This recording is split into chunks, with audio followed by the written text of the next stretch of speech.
Estamos iniciando un año con mucha incertidumbre, una insatisfacción creciente y una expectativa de que los poderes públicos tenemos que entrar a resultados y más resultados. Estamos senadores del grupo parlamentario del PAN y diputados federales. Y de entrada, quiero lanzarle dos retos al presidente de la República. Primero, la prueba de la verdad. Y quiero retar al presidente de la República que sostenga su palabra para quitar el IEPS a las gasolinas. Compromiso de campaña incumplido. Y segundo reto, también al presidente de la República, a que nos reunamos pronto para dialogar. No ha habido una sola reunión en 13 meses y 8 días con un diputado federal que no sea de la alianza Juntos Haremos Historia. Y como parte de esa reunión, se establezca un sorteo con personas de confianza secreto para que visitemos hospitales, para que hagamos la verificación directa y no vengamos con esta vieja cantaleta de que hay tres tipos de mentiras: las primeras, las pequeñas, las grandes y las estadísticas, y la de otros datos, las que nuestro señor presidente inventa. Ahí están los dos retos: la prueba de la verdad y la prueba de la verificación y el diálogo. Los diputados federales, por conducto de Ania Saraí Gómez Cárdenas, hemos presentado una iniciativa adicional a las previas y que tiene que ver con el impuesto a las gasolinas. Como recordaremos, el precio de la gasolina tiene 4 componentes. Primero, el impuesto al valor agregado. Segundo, el impuesto especial para productos y servicios, que es el tema de hoy para nosotros. Tercero, el margen de utilidad para el concesionario. Y cuarto, el precio de referencia que se utiliza en el mercado. En noviembre de 2017, el IEPS significaba el 26% en gasolina magna, el 19% en gasolina premium y el 34% en la gasolina, en el combustible del diésel. En la propuesta que estamos haciendo nosotros, en las gasolinas bajaría el precio a 13 pesos, quitando este despropósito que evidentemente daña a la economía familiar. Uno de los puntos de mayor concentración para el grupo parlamentario nuestro será la economía familiar. Lo que tiene que ver con la educación, que no se entrega a la mafia del poder de líneas sindicales, la salud, que hoy tiene un desabasto creciente, sobre todo con el INSABI y la desaparición del Seguro Popular, el empleo, una economía que no crece y que no redistribuye el ingreso. Esta es la iniciativa y por eso retamos al presidente a que cumpla su palabra. Claro, nos va a decir que no está poniendo nuevas cargas de impuestos. Lo que queremos que cumpla lo que ofreció. Nos vamos a dar a la tarea de la prueba de la verdad y la prueba de la verificación. Muchas gracias.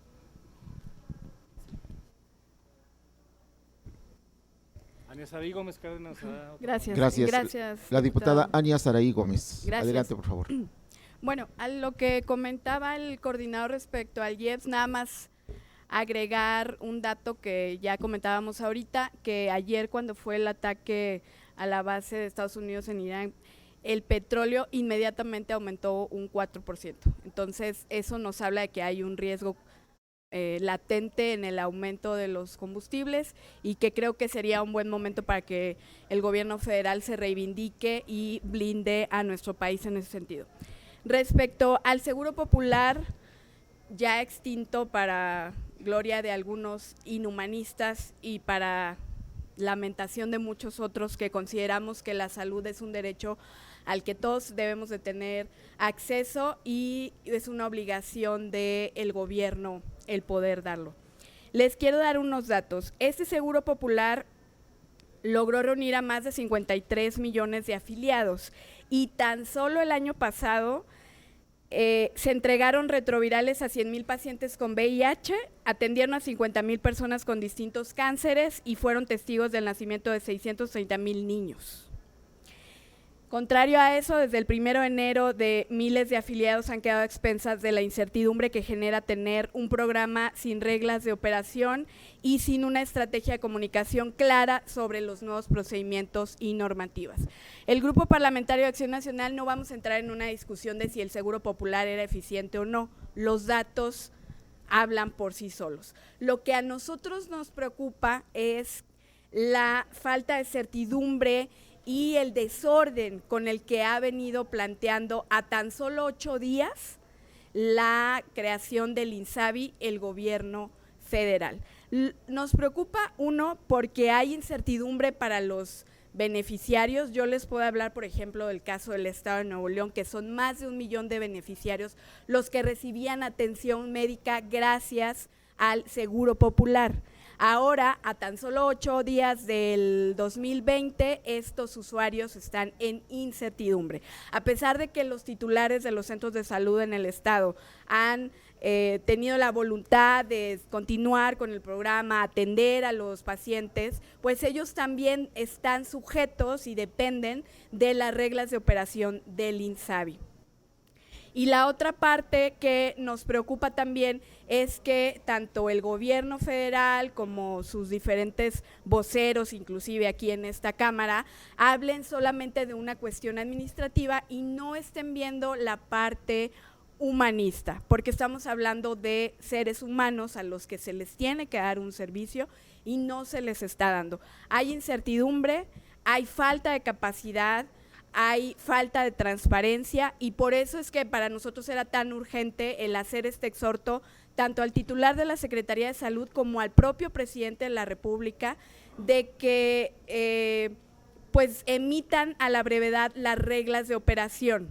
¿Por qué? Porque ellos plantean en su decreto que son 180 días el tiempo que tienen, el plazo que tienen para estas reglas. Casi la mitad de un año. Yo creo que un enfermo de cáncer o de cualquier padecimiento no podría soportar 6 meses sin su tratamiento, sin una atención adecuada que sí estaba brindando el Seguro Popular. El presidente de la República hoy dice que este seguro no era popular, 53 millones de beneficiarios, no sé qué entienda él por popular. A lo mejor él confunde con populista, que es lo que a él tanto le gusta pues pregonar en sus dichos y en sus hechos. Y bueno, finalmente aquí se habla también de un diseño del INSABI. No podemos hablar de un diseño si no hay reglas de operación. Entonces, la urgencia y la exigencia del Grupo Parlamentario de Acción Nacional a nombre de los enfermos, de quienes tienen familiares enfermos, de quienes tienen esta incertidumbre, es por favor que se emitan las reglas de operación del INSABI.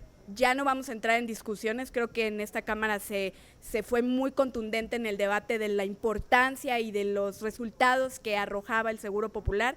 Ya no vamos a entrar en ese debate, pero si ellos crearon el INSABI, entonces queremos que le den respuesta a la gente, pero que no se esperen 180 días y que no sea un pretexto para estar utilizando el recurso público de manera deliberada. ¿Y por qué hablo del recurso público? Porque dentro del Seguro Popular existía el Fondo para Enfermedades Catastróficas que hoy por decreto desaparece. Entonces no me quiero imaginar la crisis en la que nos vamos a ver inmiscuidos durante todo este año, la crisis de salud, si no se le da celeridad al funcionamiento del INSABI y 2, si no vamos a tener ya un fondo de enfermedades catastróficas que hoy se está usando de manera deliberada.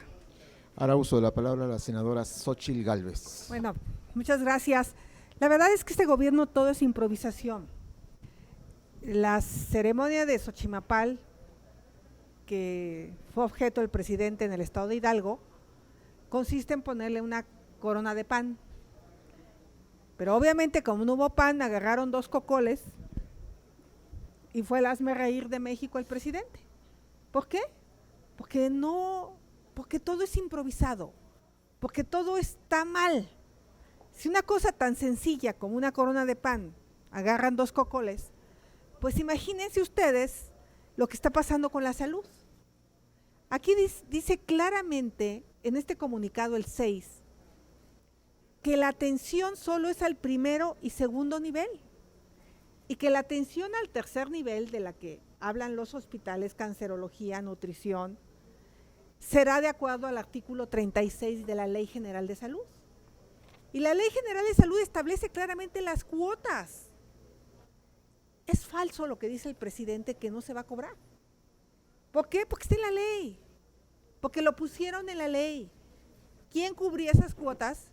El Seguro Popular. Este fondo catastrófico era el responsable de cubrir las cuotas de los niños enfermos con cáncer. Entonces, no es que los institutos sean malas personas, es que ellos no tienen ingresos. El gobierno le reduce el monto asignado a los institutos y por otro lado le dice no cobres. Bueno, pues en 3 meses los institutos van a estar en quiebra. Entonces, sí tenemos un problema grave de planeación, un problema grave. O sea, el presidente por un lado dice todo va a ser gratuito, pero por otro lado le quitan dinero. Entonces, tenemos que sentarnos en la mesa, porque esto no es, la improvisación no es que sea el hazme reír en los memes, es la muerte de niños. Es un problema grave para los mexicanos. Ven ustedes a los periodistas que entrevistan a jóvenes, a niños, llorando. No tienen para pagar el incremento de 80 pesos a 500 pesos. O sea, es gravísimo lo que está pasando. Estamos poniendo en riesgo la vida de las personas y eso se llama crimen de Estado, porque el Estado no está siendo capaz de atender a sus ciudadanos como se debe. Entonces, sí estamos en un problema. El gobierno tiene que reconocer que se equivocó, porque elimina el Seguro Popular sin tener listo el INSABI. Y esas son las consecuencias. Gracias. Muchas gracias. Ahora pasamos a preguntas de los compañeros reporteros. Selene Ávila, de Político MX.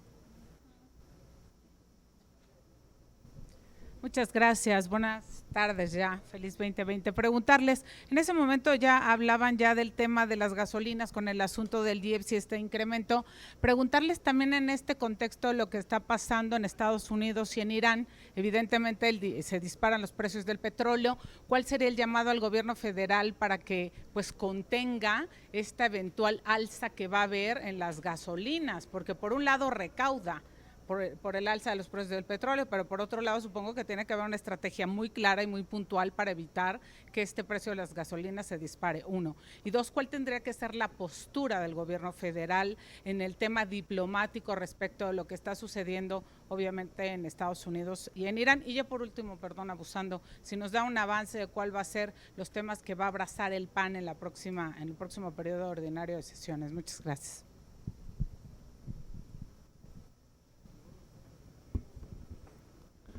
Voy a empezar por la tercera.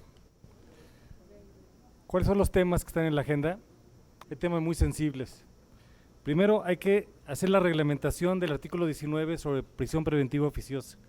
Y desde julio está pendiente. No se puede aplicar el artículo 19 de manera plena si no está la reglamentación. Segundo, va a haber un proceso público muy visible que tiene que ver con el relevo de 4 consejeros del Instituto Nacional Electoral, cuyo mandato concluye el 3 de abril. La Junta de Coordinación deberá emitir una convocatoria pronto, deberá instalarse un comité de evaluación y de selección en donde participan diferentes instituciones como la Comisión de Derechos Humanos, como el Instituto Nacional de Acceso a la Información, entre otros, y van a ser los receptores de las propuestas de los aspirantes y harán las evaluaciones de las comparecencias. Lo que es muy importante es que veamos en los aspirantes, en las 4 personas que pueden quedar y requieren mayoría calificada, y esperemos no se haga por criterios de partido, que prevalezcan los criterios de la Constitución: certeza, legalidad, independencia, imparcialidad, objetividad y el máximo de transparencia. Tercer tema, tenemos que ver aspectos que tienen que ver con diferentes aproximaciones. En el caso nuestro, el tema preponderante será la economía familiar. A partir de esta reunión que tendremos hacia la parte final del mes, estaremos en posibilidad de dar mayores detalles. También hay un cuarto tema que es el procesamiento del artículo 4 de la Constitución, en donde la propuesta de Morena, con mucha ignorancia e irresponsabilidad financiera, quieren ubicar derechos a los mexicanos y que tienen que ver con las clientelas y los segmentos a los que quieren favorecer. Es un tema que debe resolverse, por supuesto, a las niñas, los niños, los adolescentes, los adultos mayores, los discapacitados, pero no es por la vía de la Constitución el mejor instrumento por el cual puede atenderse. Y la lista puede seguir, pero de manera preliminar son algunos de los aspectos que tendrán que desahogarse entre el 1 de febrero y el 30 de abril en San Lázaro. En el Senado hay otros temas que seguramente los compañeros podrán comentar en su oportunidad. Damián, ¿quieres comentar algo de esto? Bien. Luego, la primera y la segunda pregunta tienen que ver con las gasolinas. Hay un elemento que tiene que ver con el precio internacional del petróleo y el precio internacional de referencia, eso no lo controlamos nosotros, estaremos muy atentos. Lo que nos sorprende es el pasmo de petróleos mexicanos y la no respuesta del gobierno mexicano hasta este momento. Claro, si un ingeniero agrónomo es el director de Pemex, su conocimiento del tema es todavía muy limitado. Tenemos que ver el tema de carácter integral. Y en el tema internacional, a reserva de que tendré que hacer la verificación, desconozco si la Cancillería ya hizo algún pronunciamiento sobre el conflicto entre Irán y Estados Unidos. Hasta hace rato no lo había hecho. Es un tema muy sensible y tenemos que aplicar de manera correcta y ortodoxa el artículo 89 de la Constitución en los principios de la no intervención en este asunto. Creo yo que el canciller y el presidente harían bien en dejarse educar por el Servicio Exterior mexicano y dejarse aconsejar por personas que tienen muchísima experiencia en el tema para ir perfilando una posición más importante. En este momento está reunida la red de embajadores y de cónsules, que por cierto es el segundo año consecutivo en el que los coordinadores parlamentarios no hemos sido invitados a la reunión de la Cancillería. Esto no era una costumbre anteriormente, es una gran costumbre que inició el canciller don Fernando Solana, de gratísima memoria, para convocar a todo el cuerpo diplomático, y en estos días se va a instalar también la CELAC y tendrá que ver temas internacionales muy trascendentes. Gracias, con mucho gusto. A ver, en términos de agenda, el grupo parlamentario del PAN en el Senado se va a reunir a finales de enero para establecer la agenda prioritaria del próximo periodo. Sin embargo, pues hay temas muy relevantes que ya hemos puesto anteriormente y que estamos impulsando, y temas que vienen por los tiempos en el Senado. En el eje de seguridad y justicia hay toda una intención de entrar de fondo a una reforma que fortalezca la autonomía, la independencia y el profesionalismo en el Poder Judicial, por supuesto. En mismo eje de seguridad y justicia, el Senado de la República va a entrar por mandato de la Corte al análisis de la cannabis, de regularización o en su caso legalización de marihuana, con los distintos puntos de vista que podamos tener al respecto, pero es una obligación que se haga en este próximo periodo legislativo. También tenemos en agenda el análisis, debate de amnistía, ¿no?, que viene para el propio Senado, con los distintos puntos de vista. Nosotros claramente hemos opinado que no es la forma el querer atender este problema simplemente abriendo las cárceles y dejando salir delincuentes, cuando la ley de ejecución penal te establece no una, sino al menos 4 vías de seguimiento y preliberación, con un puntual seguimiento de cada uno de los casos, no simplemente abrir las cárceles y dejar ir delincuentes y agravar la seguridad. Para el Partido Acción Nacional, por supuesto, el tema económico es una prioridad.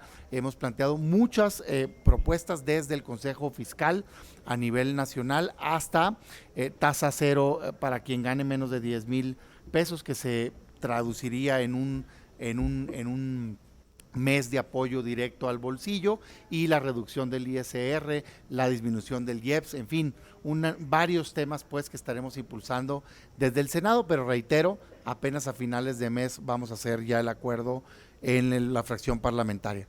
Y en el tema internacional, simplemente darte un comentario. Muy movido arranca el año, 4 temas destacan, 2 tienen que ver con Estados Unidos, uno positivo, la aprobación en comisiones del TIMEC.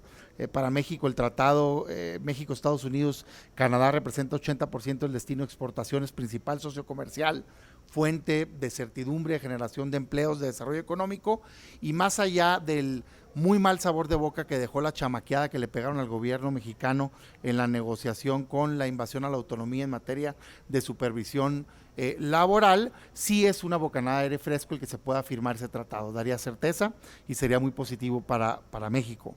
Pero el otro tema, el de Estados Unidos e Irán, sin duda alguna es un tema de alarma pues mundial, no solo por el lado de paz que todos debemos de buscar, de promover, y creo que pues no siendo un actor directo, México es lo único que podemos hacer, el hacer voces pues a llamados hacia esa prudencia que marcó los últimos años de la agenda en esta zona tan conflictiva del mundo, pero sí pensar en el impacto que tiene en México, no solo tiene impacto en términos de petróleo, que ya lo vimos, y de tipo de cambio, sino tiene impacto en materia de seguridad. Yo lo decía hace un momento y lo quiero reiterar aquí, muchas áreas estratégicas para Estados Unidos están en frontera con México. Nada más la base naval en San Diego pues es frontera con Tijuana, y toda la propia frontera tiene lugares estratégicos. Por lo tanto, para México, más allá del buen deseo de paz mundial, sí debe de ser un tema de análisis, de constante, digamos, seguimiento. Y por último, los últimos 2 temas en materia internacional, pues Venezuela y Bolivia. Ahorita lo está comentando el expresidente y nuestro compañero senador Madero, pero es una alerta grave contra la democracia lo que pasó en Venezuela. Y yo ahí sí veo muy calladito al gobierno, ¿no? Tanto que le gusta opinar cuando son sus aliados, quienes según él están siendo atacados. Hoy está atacada la democracia. Creo que México debió de haber firmado junto con el grupo de Lima, apoyo a la reelección de Guaidó como presidente de la Asamblea Nacional y rechazo a la actitud violenta, antidemocrática de Maduro. Fue un golpe de Estado legislativo el que intentaron. Afortunadamente la mayoría de los asambleístas lograron votar a Guaidó de nueva cuenta presidente, pero pues Maduro está insistiendo en estas prácticas dictatoriales. Y el otro tema último en materia internacional, pues el conflicto con Bolivia. Y yo por supuesto que defiendo siempre a las embajadas mexicanas y siempre estaremos cerrando filas con México, pero causó mucha sorpresa el rechazo a la embajadora, y yo diría, pues yo no entiendo por qué les sorprende. A toda acción hay una reacción, y México tuvo acciones de más para tener una reacción fuerte de parte de Bolivia. No solo dio asilo a alguien que es considerado un delincuente al menos electoral en Bolivia, sino que llamó golpe de Estado, gobierno de facto, y estuvo inmiscuido en este episodio tan lamentable de encapuchados con la embajadora de España. Pues como que se esperaba de parte de reacción de otro país. Siempre vamos a defender, por supuesto, al cuerpo diplomático mexicano, pero el llamado es a la prudencia y a actuar con inteligencia de parte del gobierno mexicano. Muchas gracias. Muchas gracias. La siguiente pregunta es de Juan Hernández, de Diario de Querétaro. Buenas tardes. En las últimas encuestas, sondeos, se ha destacado que los gobiernos del PAN han estado pues, mejor calificados por los ciudadanos. Sin embargo, de acuerdo a la diputada Torres Peinberg, los gobiernos del PAN han sido castigados de manera presupuestal. En el caso de Querétaro, habían señalado que tan solo en el área de infraestructura tuvieron una reducción de hasta el 85% del presupuesto, al pasar de 1.333 millones a solamente aprobarles 200 millones. ¿Cómo va a enfrentar en este caso pues el PAN y sus gobiernos precisamente lo que llamaron un golpe presupuestal, en este caso a sus administraciones? Y segundo, ustedes acaban de mencionar precisamente que uno de los temas pendientes es la renovación de 4 consejeros del INE. ¿Cómo van a ustedes precisamente a garantizar que estos, la estrategia que van a aplicar para garantizar que estos ciudadanos sean realmente apartidistas, ¿no? Porque de unas cosas que están advirtiendo es que precisamente como hay mayoría de Morena en algunos, pues en este caso de la Jucopo, hay en este caso la Comisión Nacional de Derechos Humanos que, el PAN no la reconoce. Entonces ahí estamos hablando ya prácticamente de pues una serie de desventajas, ¿no? ¿Qué es lo que van a hacer ustedes en este aspecto? Y sobre todo, pues estamos hablando que prácticamente la tercera semana es cuando se tiene que hacer la convocatoria. Gracias.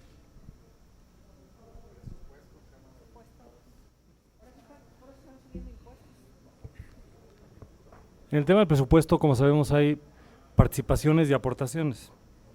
Las participaciones se concentran a partir de la recaudación federal participable, que proviene del impuesto del IVA, los IEPS y el impuesto sobre la renta, y se ha venido aplicando de manera ordinaria, que no es ningún mérito, es aplicar la ley.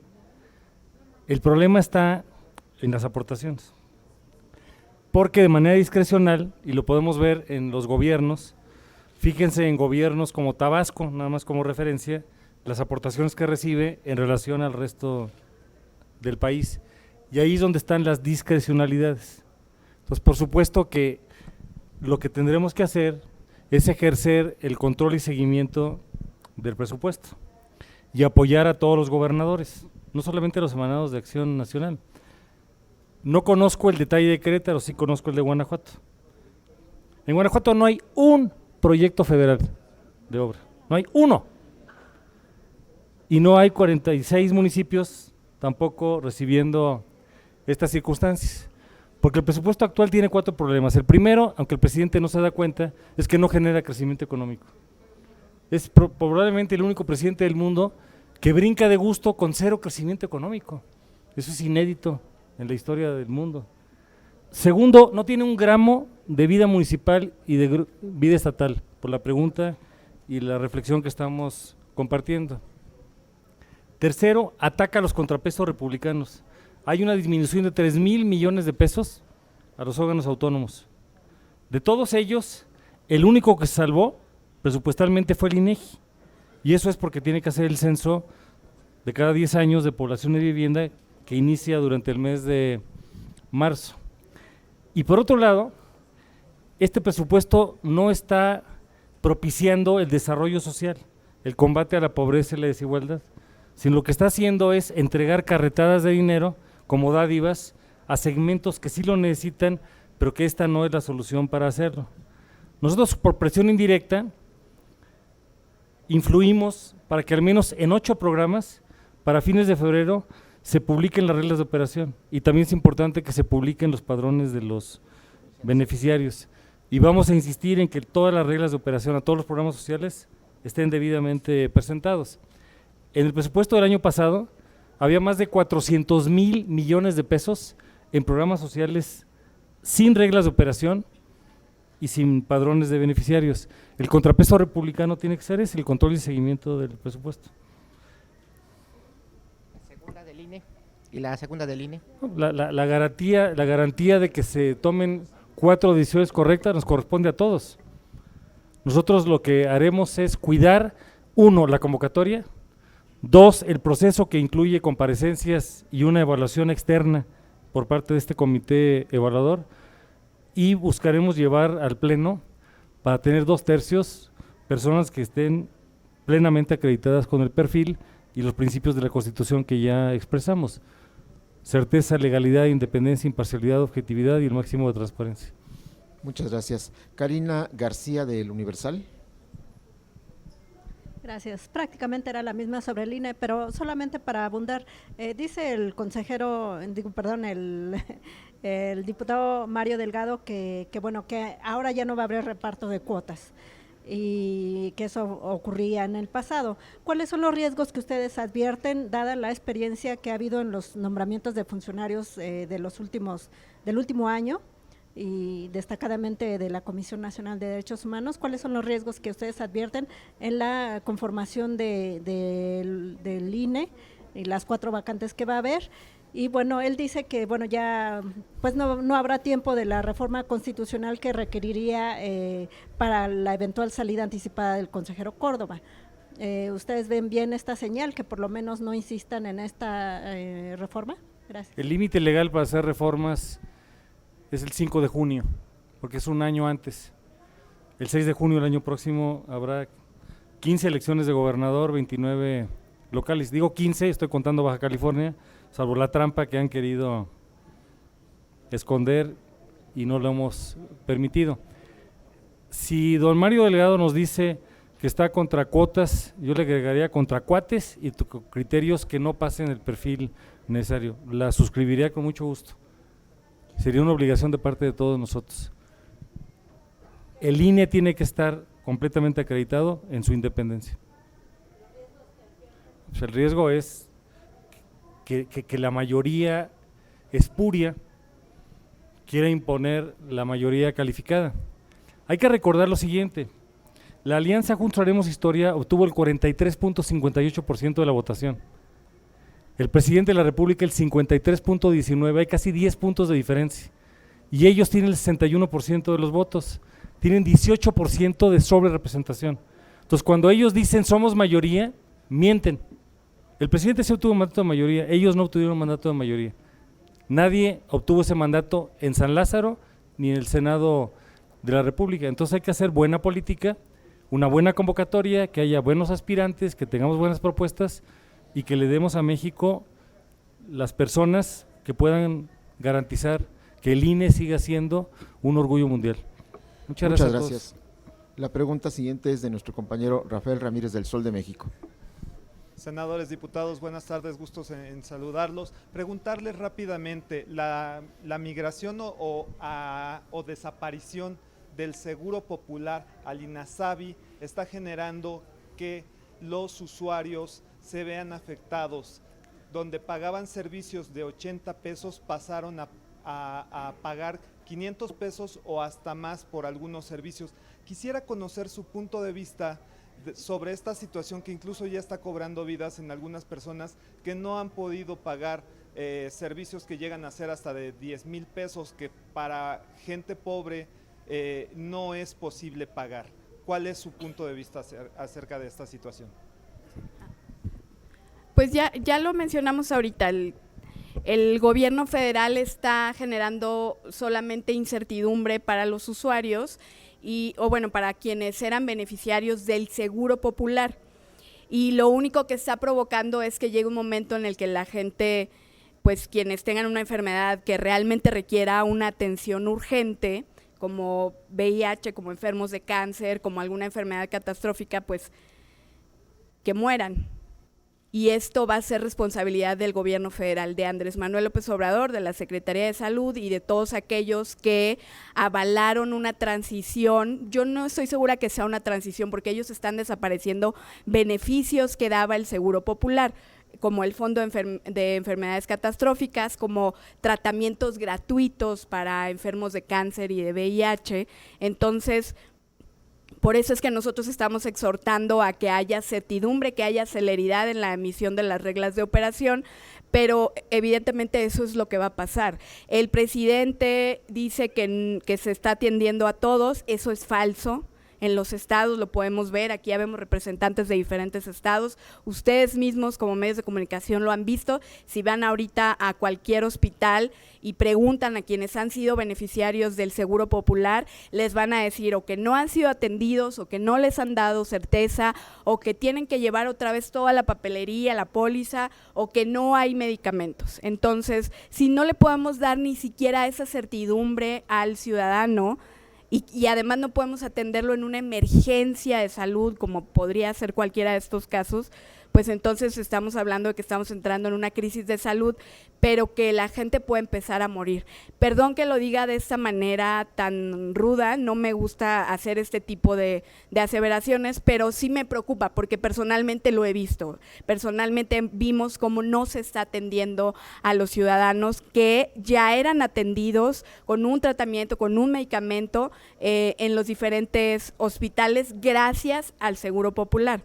Entonces, sí desaparecieron el Seguro Popular porque desaparecen beneficios que daba el Seguro Popular, y el INSABI pues parece que tampoco existe porque no hay reglas de operación, no hay mecanismos, no hay orden, ni siquiera los propios titulares de los hospitales o de los centros de salud tienen certeza de esto. Entonces imagínate, si tú eres titular de un centro de salud, director de un hospital y no tienes esta certeza, pues no me quiero imaginar la impotencia, la frustración que sienten ellos de no poder hacer bien su trabajo porque dependen de la ineptitud del gobierno federal.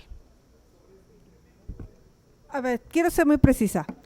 El problema fundamental está en el tercer nivel, porque en el tercer nivel estaba el fondo catastrófico, que era a todo el que tenía el seguro popular, el fondo catastrófico le pagaba al hospital.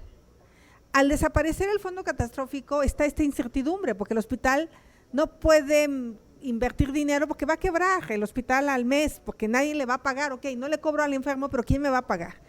¿Cómo se puede resolver? Pues que el presidente haga un decreto presidencial donde todos los derechohabientes del seguro popular, en lo que salen las reglas de operación del nuevo sistema, aunque advierto que va a seguir habiendo un problema en el tercer nivel, la ley del INSABI dice claramente que el tercer nivel lo tendrán que pagar y que tendrá que haber cuotas. El tema es quién paga esas cuotas. Entonces, que de este fondo catastrófico se tome mano, que para eso era, no para que se lo chute en sus programas populistas, y lo asigne específicamente a estos enfermos de cáncer. Estamos hablando de la gente que tiene cáncer, la gente que tiene VIH, de la gente que tiene enfermedades que de verdad mandan a la ruina. Yo responsabilizo al presidente de las muertes que se generen de su gobierno por su incapacidad para poder operar el sistema de salud. No se vale que el INSABI no esté listo y que hayan echado para atrás el otro seguro popular. Así es que su secretario de salud tiene que ponerse las pilas para resolver este conflicto que se está dando, y no es invento mío ni de usted, es lo que están viviendo las personas, es responsabilidad del presidente, y por cada persona que fallezca por su incapacidad tiene que haber consecuencias en este país. Gracias. Muy bien, muchas gracias, legisladoras, legisladores, muchas gracias por su presencia, compañeros, gracias.